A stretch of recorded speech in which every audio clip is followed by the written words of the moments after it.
बात करते हैं महाराष्ट्र की सियासत की। महाराष्ट्र की राजनीति में अब मुद्दों से ज्यादा शब्दों पर सियासत गर्म है। कांग्रेस प्रदेश अध्यक्ष हर्षवर्धन सपकाल ने डिप्टी सीएम सुनेत्रा पवार को गूंगी गुड़िया कह दिया है, तो महायुति ने इसे महिलाओं के सम्मान से जोड़ दिया है। जवाब में सुनेत्रा पवार ने सिर्फ इतना कहा, समय आने पर बोलूंगी। तो क्या ये सिर्फ राजनीतिक टिप्पणी है या फिर महिला सम्मान पर वार? रिपोर्ट में समझिए।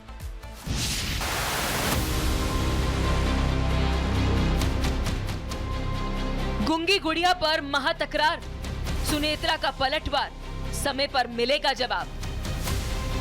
कहावत है मौन सोना है, लेकिन समय पर बोला गया शब्द हीरा। लेकिन महाराष्ट्र की राजनीति में इस वक्त सवाल यही है, कौन कब बोला और क्यों बोला। कांग्रेस प्रदेश अध्यक्ष हर्षवर्धन सपकाल ने डिप्टी सीएम सुनेत्रा पवार को गूंगी गुड़िया कह दिया। आरोप लगाया है कि सरकार के अहम मुद्दों पर वो चुप रहती हैं। पत्रकार सवाल पूछते हैं लेकिन जवाब नहीं मिलता। यहीं से सियासत का पारा चढ़ गया और बयान ने राजनीतिक तूफान खड़ा कर दिया। विवाद बढ़ा तो सबकी निगाहें सुनेत्रा पवार पर टिक गई। जवाब आया लेकिन बहुत छोटा, समय आने पर बोलूंगी, बस 4 शब्द। लेकिन राजनीतिक गलियारों में इनके कई मायने निकाले जा रहे हैं, क्योंकि राजनीति में अक्सर कहा जाता है कम बोलने वाला कमजोर नहीं होता, वक्त आने पर बोलने वाला असर छोड़ता है। सुनेत्रा के जवाब के बाद महायुति पूरी ताकत से मैदान में उतर आई है। डिप्टी सीएम एकनाथ शिंदे ने इसे सिर्फ सुनेत्रा पवार का नहीं बल्कि महाराष्ट्र की माताओं बहनों का अपमान बताया। शिंदे ने कहा, कांग्रेस नेताओं की बुद्धि भ्रष्ट हो गई है, और साथ ही शिंदे ने तुरंत सार्वजनिक माफी की मांग कर डाली। अब मुद्दा सिर्फ बयान का नहीं रहा, बल्कि महिला सम्मान बनाम राजनीति भाषा तक पहुंच गया है।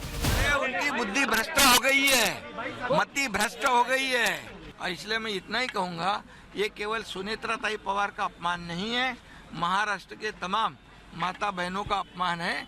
और जरूर ये कांग्रेस को सबक सिखाएंगी हमारी माता बहनें, और इसलिए उनकी निंदाजनक बयान पे उन्होंने तुरंत माफी मांगनी चाहिए, तुरंत माफी मांगनी चाहिए।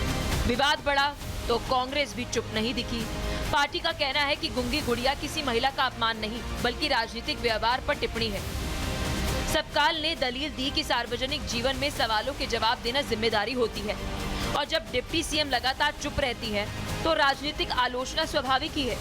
साथ ही कांग्रेस ने पलटवार करते हुए आरोप लगाया कि महायुति असली मुद्दों, महंगाई, किसानों, बेरोजगारी और कानून व्यवस्था से ध्यान हटाने के लिए इस विवाद को हवा दे रही है।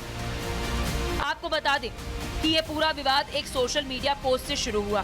कांग्रेस ने एक वीडियो साझा किया जिसमें पत्रकार कानून व्यवस्था को लेकर सवाल पूछ रहे थे। आरोप है कि सवालों के बीच सुनेत्रा पवार जवाब नहीं दे पाई, और जिसके बाद कांग्रेस ने उन्हें गूंगी गुड़िया कहा। यानी शुरुआत सोशल मीडिया पोस्ट से हुई, लेकिन अब मामला सीधे राजनीतिक प्रतिष्ठा तक पहुंच चुका है। सियासत में कहा जाता है तीर और तकरार दोनों जुबान से निकलते हैं, और ये भी बोलना जरूरी है, लेकिन वक्त पर बोलना उससे भी ज्यादा जरूरी। अब एक तरफ कांग्रेस कह रही है कि ये राजनीतिक आलोचना है, दूसरी तरफ महायुति इसे महिलाओं के सम्मान का सवाल बना रही है, और बीच में सुनेत्रा पवार का सिर्फ एक वाक्य गूंज रहा है, समय आने पर बोलूंगी।